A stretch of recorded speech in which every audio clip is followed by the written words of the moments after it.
And away we go. It is the Nightcap, brought to you by Galactic Fried Chicken, right here on BearcatJournal.com, www.galacticfriedchicken.com.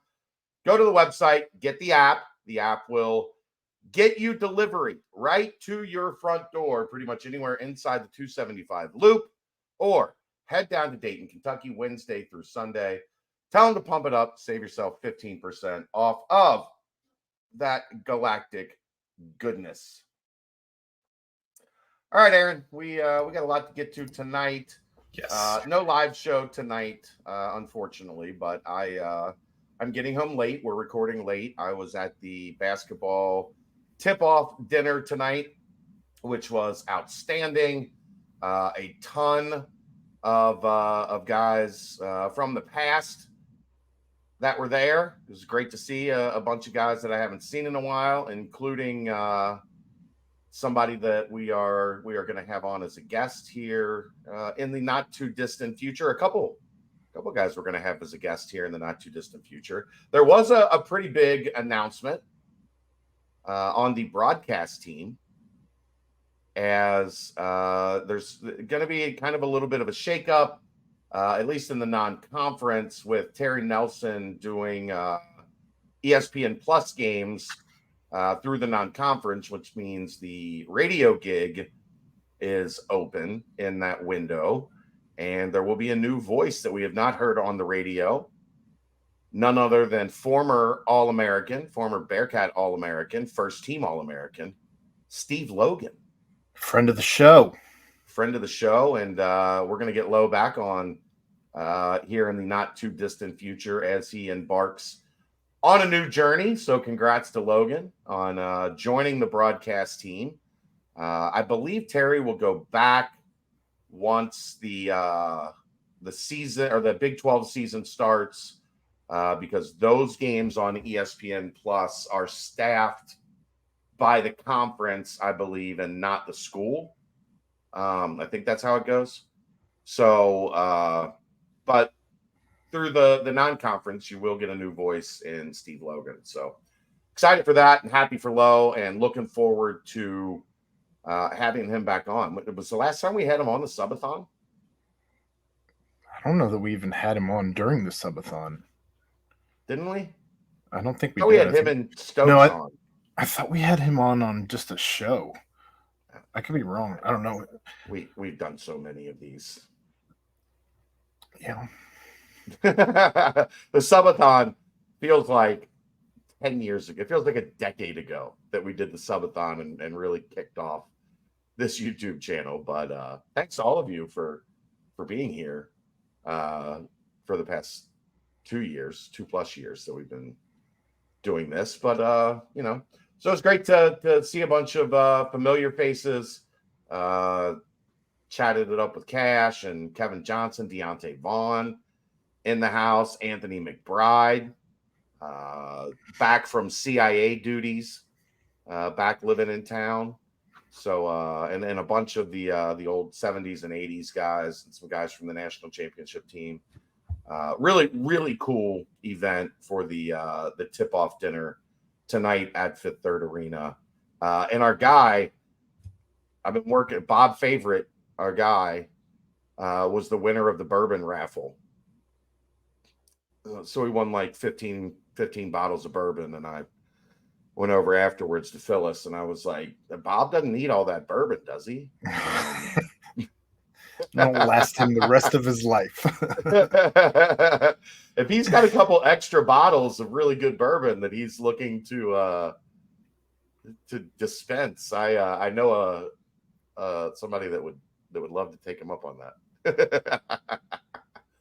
But so yeah, it was very cool, and all the money. It was a Cincy Reigns event, so all the money from the auctions and the silent auction and all of that good stuff all goes into the NIL fund. So it was great that, obviously a bunch of BCJ members there. Thanks to everybody that said hello.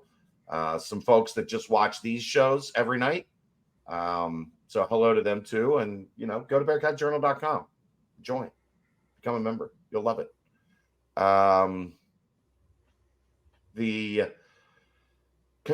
kudos to WCPO, Channel 9. They got the scoop last night, I guess on their 11 o'clock news, on the letter from Attorney General Dave Yost to the NCAA. Basically, very similar to the letter that was sent from the North Carolina Attorney General in the Tez Walker case. Strange. It's almost like all this. Why reinvent the wheel? Stuff is maybe coordinated or planned behind the scenes. Who would have ever imagined something like that? But that was dated last week, and he basically told the NCAA, you have until Friday, or there will be legal action. Put their feet in the fire. I love that they have a deadline. And I do not, just from being around tonight and listening to people talking, I do not think that is an idle deadline. I don't think that is an idle threat. I do think if we don't have a decision by next week, early next week, I would not be surprised if there was a lawsuit filed against the NCAA through the Attorney General. Did you find it at all strange that it was just mentioning Aziz and not? No, they're working them kind of separate. So I imagine the cases are probably a little different in as far as that reasons you would have for making the fight. Yeah, and Aziz was just the first one on the in the batter's box. So they're not doing anything different for Aziz that they're doing for Jamil. This is just the order of business, I guess, if you will. So, but yeah, they're individual cases. Like, it's not like they're one entity. So you do I guess I was just surprised you didn't see letters for both today. Yeah, I think you take your swings one at a time. You make them more effective that way, I would assume.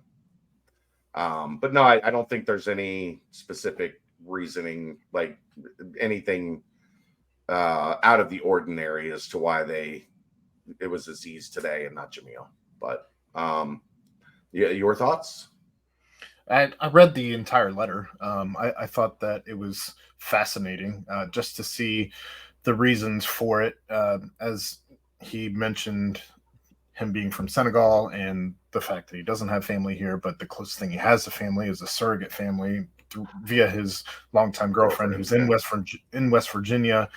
I enjoyed the fact that they had not one, not two, but several, almost a handful, I believe, of different cases that they pointed to, and essentially made mention of the fact that, and I love the trolls on the internet. Well, which laws were they breaking?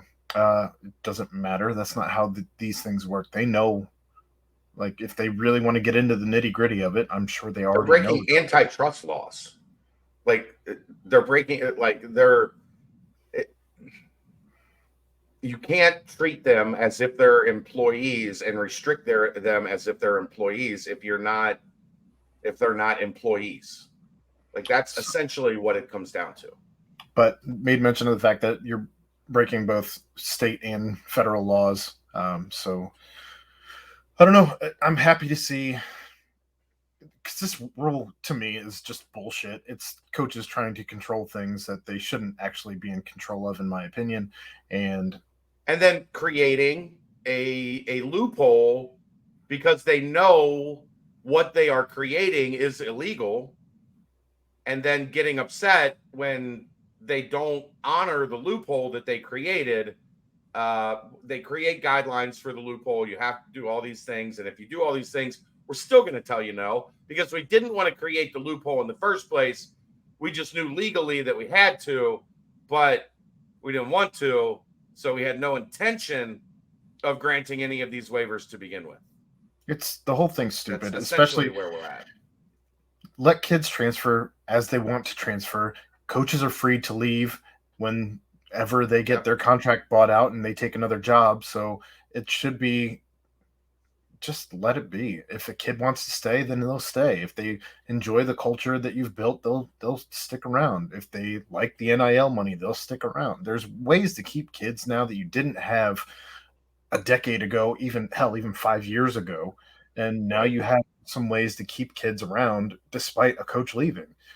Figure that out. And if you can't figure it out, then let kids go when and where they want to go. At the end of the day, you're supposed to stand as the NCAA. You're supposed to stand for the student athlete, not for the coaches. That's the Right. whole point of the organization, is for the student athletes, not for the coaches. If they want to go somewhere else, whether it be for money, whether it be for playing time, whether it be just to get the fuck out of Dodge, who cares? Right. It's all Whether it be about, because especially if you're talking about mental well-being. Like, I don't want to stay at this shithole where I committed when I was 16 years old, 17 years old, and now I'm 22. I've been here for 3 years. I'm trying to figure this shit out. I gotta go. Let yeah. him go. So that's kind of where we're at on that. Anything else you want to get to? I heard there was a reveal. There was. I mean, you can put the Twitter post up if you want.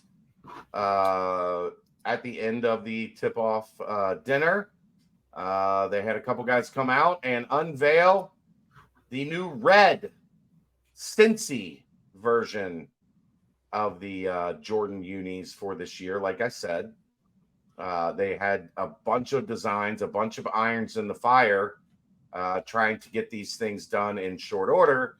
And that means there's going to be a bunch of alternatives to the black and we haven't seen the white yet, but to the black and the white base uniforms.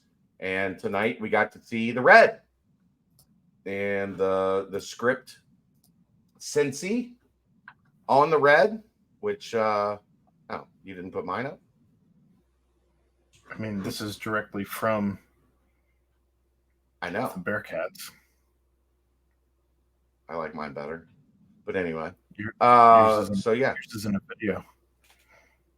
This is fancy. There you go. Well, I think mine gives you a better look at what they look like in real, not jump cut. Well, I put this one up for. I did put this one up kind of for a reason, as I thought it was funny that Eichel did keep the receipt from our friend Stephen Chenault, who said, "Is the Eichel Davis Jordan Uni unveil video going to be great or what?" And Eichel said, "I just hope I'm making Stephen proud." Fantastic. That's great. Look, you never know who's watching, Aaron. You never know. I don't even know how long ago that was. No idea how long ago that was. I don't either.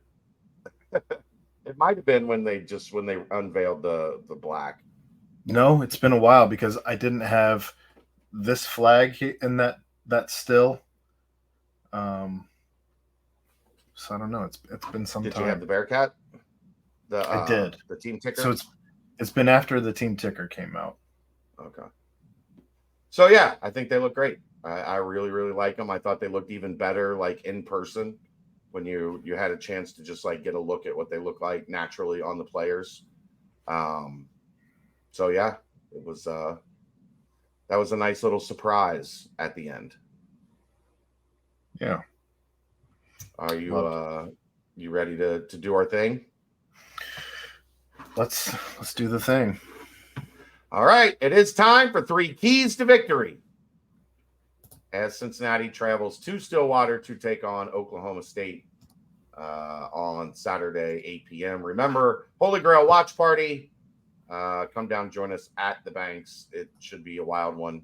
The Banks will be part Halloween party, part watch party. So a lot of good people watching, and the Bearcats. And also, you can keep an eye on Fick in Ohio State while you're there. Oh, geez. Yeah, 8 o'clock is Ohio State Wisconsin kickoff that night, or 7:30 is Ohio State Wisconsin kickoff. Then 8 o'clock is UC. Should be an interesting evening. Yeah, Aaron, fire away. Is Tanner Mordecai still injured for Fick? Yeah, I think he's out for the year. He broke his hand. Whoopsie. Yeah. You hate to see it, but you love All right, it. let's go. All right. Key to victory number 1: keep that energy that you had last week. We loved what we saw. Everyone loved what they saw as far as the guys on the sideline, as far as the energy on the field. Even when they were down, you kept the energy. It never seemed like they were just out of the game. And I think that if you are going to beat a team in Stillwater and at homecoming, which is apparently the biggest homecoming party in the country, according to all accounts, you have to keep that energy and you have to play with that energy. And they aren't going to win if they let that energy go as they did against Iowa State. All right. Number 2, make your own luck. This team has not done that all year. It seems that when there is one of those plays that is a difference maker, it's usually for the other team, not for this team. They need to make their own luck and don't just get your hands on a ball on defense. Actually intercept the ball, or I don't know, recover a fumble, or just turn the ball over in general, any way that you can do it. Not the other way, not from offense, but only on defense. Turn the ball over. I'd also like to see them throw a 50-50 ball up. We haven't even have a seen lead in the second half. Well, I mean, I that's could go not for having a lead in the second half. That's not making your own luck. I mean, but maybe it is. Maybe it's part of making your own luck. That's making a lead, not your own luck. Number 3, take the points. I feel like there's been several situations this year where if you had potentially, and who knows how the game plays out afterwards, but if you had taken the points, that may have been the difference in the game. They've left plenty of points on the board. Take the points. When you can get the points, take the points. This team isn't a team that can just shit away 3 points here and there. So those are my 3 keys. All right.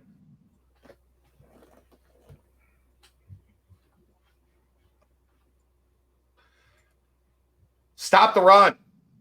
That has been the key to success for Oklahoma State here recently is running the football effectively with Ollie Gordon, including a fourth quarter last week where he had 147 yards and 3 touchdowns. He is the leading rusher in the Big 12 in Big 12 play. He has the most yards. And if you want to put the pressure on Oklahoma State, you've got to shut this guy down. And Cincinnati has one of the best run defenses in the country. It's time to prove it. Put up or shut up time. They want to run. Cincinnati wants to stop it. Strength on strength. Balanced attack. Oklahoma State's pass defense is bad. It's bad. It's not good. And they're not great at run defense, but they're better at run defense than they are at pass defense. So, yes, if you're Cincinnati, you want to run the ball effectively, but you also have to take advantage of their weakness, and that is moving the ball through the air. I mean, if you're not careful in this game, there might only be 4 possessions a half. Like, you might only get 2 possessions a quarter the way these two teams want to play. So you're going to need to have some quick strike to what you're doing so that you're not just in a slog where both teams are running, a pair of 12-play, 60-yard drives each quarter. I mean, hell, you could have 3 drives a half the way that these 2 teams run the ball. So push it down the field, be balanced, and hurt them if they are going to give that up. Number 3, Aaron, be special. Please don't screw up special teams. Please don't give up a 60-yard kick return. Please don't give up a 40, 50-yard punt return. Please don't fumble a punt or a kickoff. Please don't let the ball go out at the 1-yard line on a kickoff that just luckily grazed the pylon so that it was a touchback. Stop screwing up on special teams because it's costing you games. It is hurting you exponentially. If you want to win this game, if you want to surprise everybody, don't screw up on special teams and give them a huge advantage. How about that? How about that? That was an Catch me excellent, outside. How about that? excellent dismount. So there you go. Those are our keys to victory this week. I don't feel great, Aaron. No. Maybe they'll surprise us.